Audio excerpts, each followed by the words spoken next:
Hello बच्चों, आज हम लोग पढ़ेंगे एलसीएम के बारे में। एलसीएम का फुल फॉर्म होता है लीस्ट कॉमन फैक्टर, यानी हिंदी में लघुत्तम समापवर्तक। इसका ये मूलतः दो तरीकों से बनाया जाता है।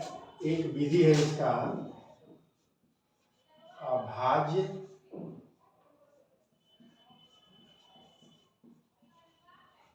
गुणनखंड विधि और दूसरी विधि है भाग विधि। यानी लघुत्तम दो विधि से बनाई जाती है। पहला विधि है अभाज्य गुणनखंड विधि और दूसरी विधि है भाग विधि। तो सबसे पहले हम लोग यहाँ पे सीखेंगे अभाज्य गुणनखंड विधि से कैसे हम लघुत्तम समापवर्तक बनाएंगे। इसका डेफिनेशन है कि वह छोटी से छोटी संख्या जो प्रत्येक संख्या से पूरा का पूरा विभाजित हो जाए। वह छोटी से छोटी संख्या जो प्रत्येक संख्या से पूरा का पूरा विभाजित हो जाए, यानी 4, 6, 8। इसका यदि मुझे लघुत्तम समापवर्तक निकालना है तो 4, 6, 8 का जो लघुत्तम समापवर्तक आएगा वो 4, 6, 8 से विभाजित होगा। तो सबसे पहली बात है कि इसका हम गुणनखंड निकालेंगे। तो 4 का सबसे पहले 4 का फैक्टर किया जाए। 4, 6, 8 का फैक्टर क्या आता है? 4, 6, 8 यहाँ पर लिख दीजिए, थोड़ा दूरी बना करके 6, और इसका गुणनखंड निकालेंगे। सबसे छोटा गुणनखंड होना चाहिए। तो कैसे? 2 दूनी का 4, 2 एकम 2, 2 तिहाई 6। अब अगर 3 को करना चाहे तो 3 एकम 3, 2 चौका 8, 2 दूनी का 4। अब 2 का करना चाहे तो 2 एकम 2। अब जितना इसका अभाज्य गुणनखंड है, जैसे लिखना है 4 का अभाज्य गुणनखंड बराबर कितना है? 2 गुणे 2 गुणे 1। 6 का अभाज्य गुणनखंड कितना है? 2, 3, 1, यानी 2 गुणे 3 गुणे 1, 1 नहीं भी लिखे तो काम चल जाएगा, क्योंकि वैल्यू पर इसका कोई असर नहीं पड़ता है।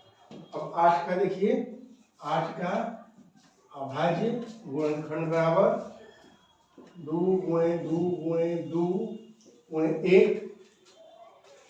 अब इसको कैसे इसका लघुत्तम समापवर्तक है? तो यहाँ पर लिखिए 4, 6, 8 का लघुत्तम समापवर्तक क्या होगा। यहाँ पे यही देखना है कि ये अंक 1, 2, 3, इसमें 3 अंक हैं तीनों फैक्टर में।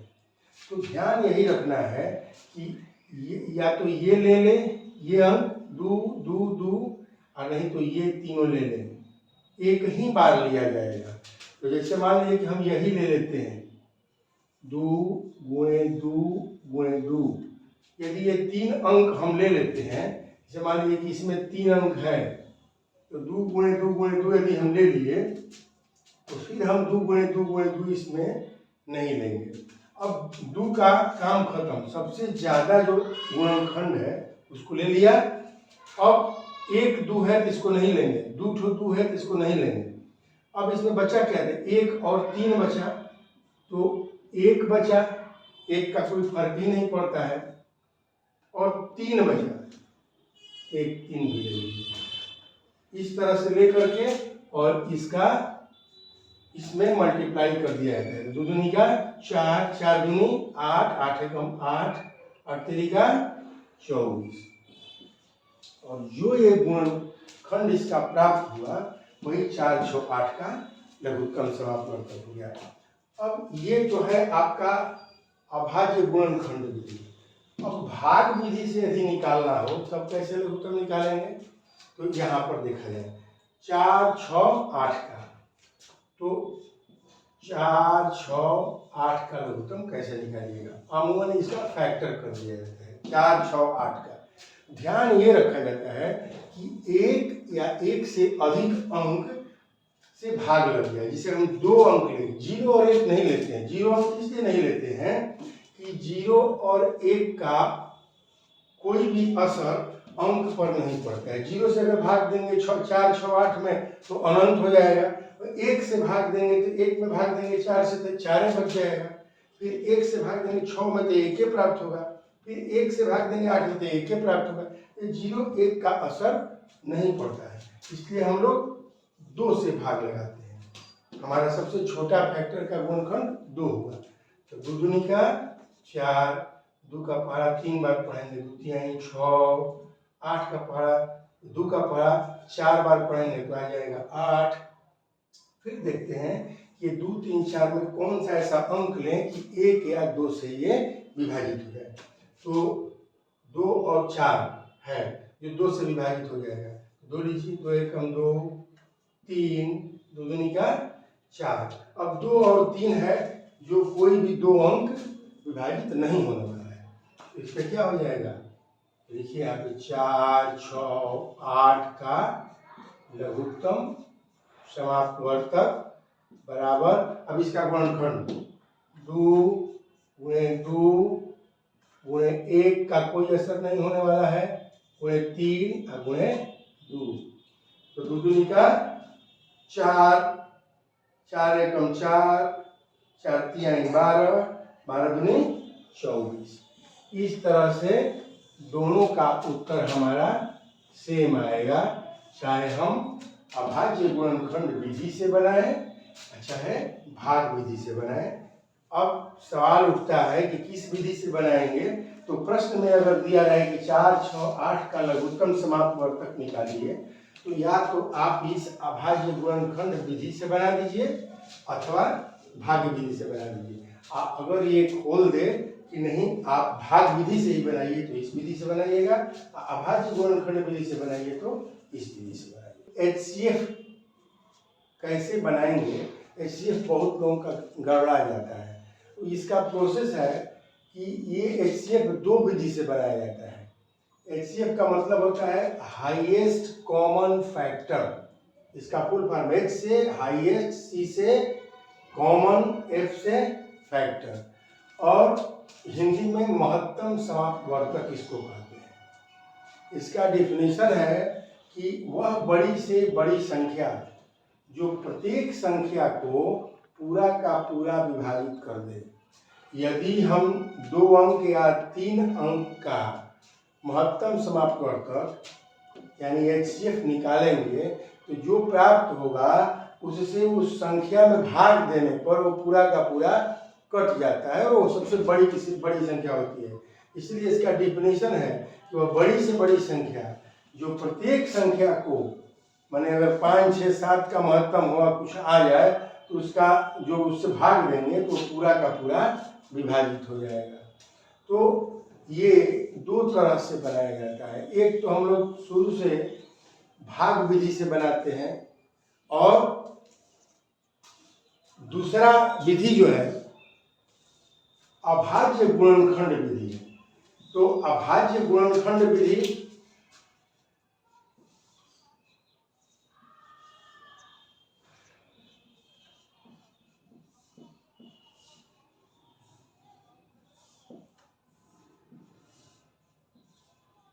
ये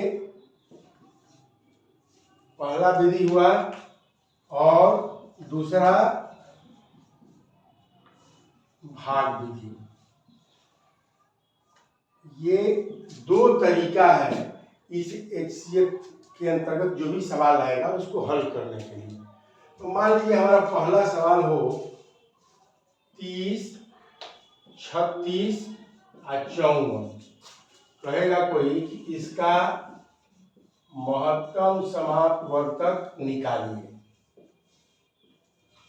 और प्रोसेस को भी खोल दे कि अभाज्य गुणनखंड विधि से इसको हल कीजिए। तो कैसे हल किया जाएगा। जैसे 30 है, पहले तो इसका फैक्टर निकाल देते हैं और फैक्टर के बाद हल किया जाएगा। जैसे 30, 36, 54 है तो 30, 36, 54 को फैक्टर में बंद कीजिए और सबसे कम अंक से जो भाग लग गया उसे काटना शुरू कीजिए। 2 का पहाड़ा 15 बार पढ़िएगा तो 30 आएगा। फिर 3 का पहाड़ा 5 बार पढ़िएगा तो 15 आएगा। उसी तरह से इसको भी 2 18 36, 2 9 18, यानी 36 का फैक्टर कर रहे हैं, 30 का फैक्टर कर रहे हैं, गुणनखंड कर रहे हैं। उसी तरह से 54 को 2 27 दूनी 54, 3 27, 3 का 9, ये फैक्टर हो गया यानी गुणनखंड हो गया। अब लिखेंगे नीचे 30 का अभाज्य गुणनखंड।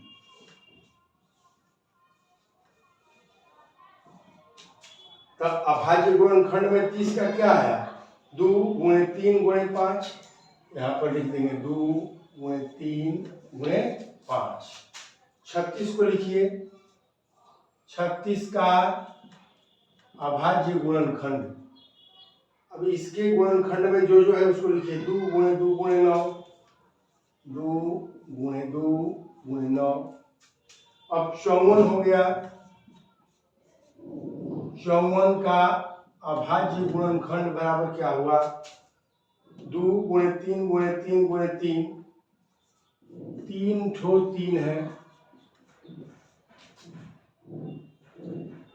अब तीनों का अभाज्य गुणनखंड लिखने के बाद आप मिलाइए कि ये तीनों में वो कौन सा अंक है जो शामिल है समान रूप से। तो 2 2 2 तीनों में शामिल है। फिर देखिए 3 इसमें नहीं शामिल है, इसमें नहीं शामिल है, 3 को छोड़ दीजिए। 5 इसमें नहीं शामिल है, इसमें भी नहीं शामिल है। यानी 30, 36, 54 इसमें केवल मात्र 2 शामिल है। यानी लिखेंगे 30, 36, 54 का महत्तम समाप्त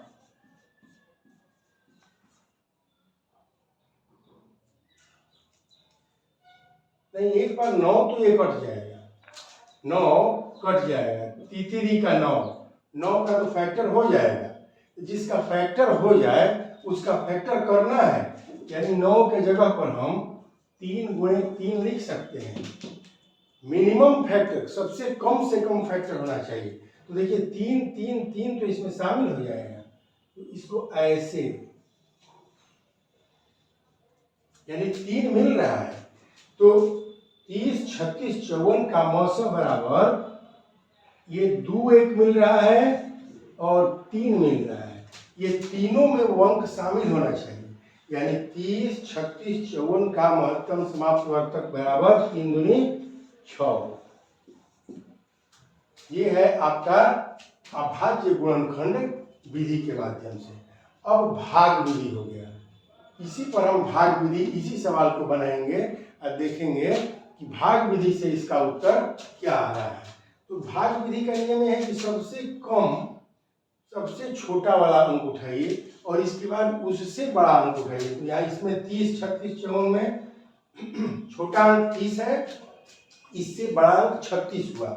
तो 30 से अब भाग विधि के लिए यहाँ पे लिख दीजिए भाग विधि, भाग विधि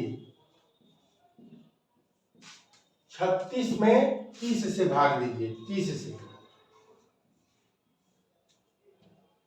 30 से कम 30, 36 में से 30 घटाइएगा तो 6 मिलेगा,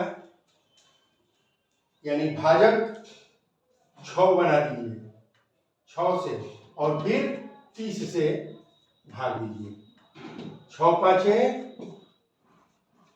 30, ये कट गया। जो भाजक में बचा, अंत में जो भाजक में बचा 6, जिससे 0 प्राप्त हो गया शेष में, इसको भाजक कहते हैं, इसको भागफल कहते हैं और नीचे वाले को शेष कहते हैं।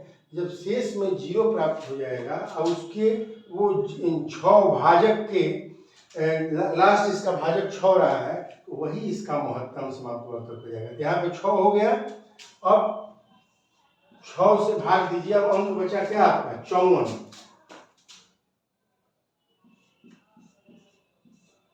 6 का पहाड़ा पढ़िए, 6 9 54, 54 से 54 घटेगा, शेष 0 प्राप्त हो जाएगा, यानी भाजक आपका 6 प्राप्त हो गया। यानी तीनों 30, 36, 54 का महत्तम समाप्तवर्तक 6 हो जाएगा। क्यों? क्योंकि इसका भाजक, अंतिम भाजक 6 है। तो लिख देंगे यहाँ पे 30, 36, 54 का महत्तम समाप्तवर्तक बराबर 6। तो देखिए, ये आपका अभाज्य गुणनखंड विधि है और ये आपका भाग विधि हो गया। महत्तम का दूसरा सवाल, दूसरा उदाहरण हम लेते हैं। मान लीजिए रहे 4, 8, 12 का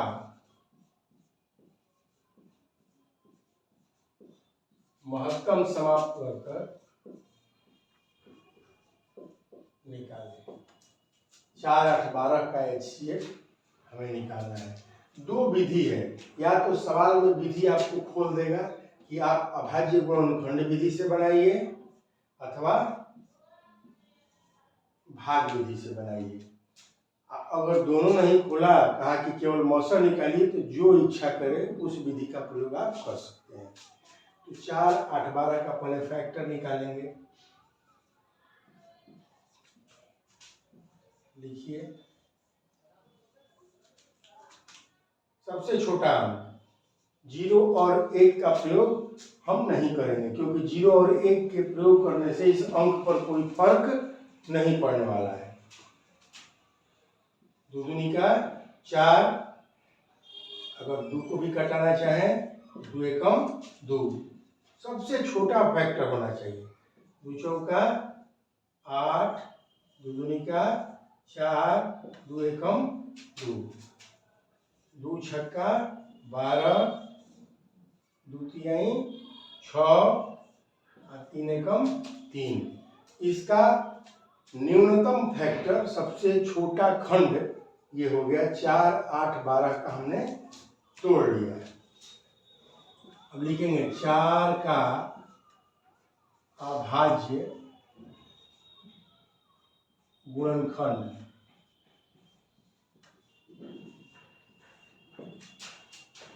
2, 2, 1, 2 मल्टीप्लाई 2 मल्टीप्लाई 1। वैसे ही 8 का अभाज्य गुणनखंड 3 ठो 2 गुणे 1। 12 का अभाज्य गुणनखंड 2 गुणे 2 गुणे 3 गुणे 1। 1 का तो कोई फर्क नहीं पड़ता है। अब मिलाइए कि कौन मिलता है तीनों में 2। फिर देखिए, फिर ये 2 मिल गया तीनों में, और 1 तो ये है, चाहो तो मिला दो और नहीं चाहो तो मत मिलाओ, कोई फर्क नहीं पड़ता है। तो अब इसका 4, 8, 12 का मतलब लिखिए। 4, 8, 12 का महत्तम समाप्तवर्तक बराबर, जो मिल जाए तीनों में उसको लिखते जाइए। 2 गुणे 2 गुणे 1, 2 दूनी का 4। तो 4, 8, 12 का महत्तम समाप्तवर्तक अभाज्य गुणनखंड विधि से क्या हो जाएगा 4 हो जाएगा। यही इसका आंसर हो जाएगा। अगर इसी को हमें भाग विधि से निकालना है, ये तो अभाज्य गुणनखंड विधि से हो गया।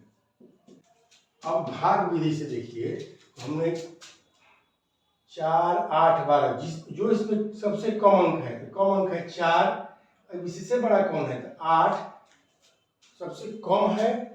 अच्छा, उससे थोड़ा सा बड़ा है उसको उठा लीजिए और कम से बड़ा वाले में भाग दे दीजिए।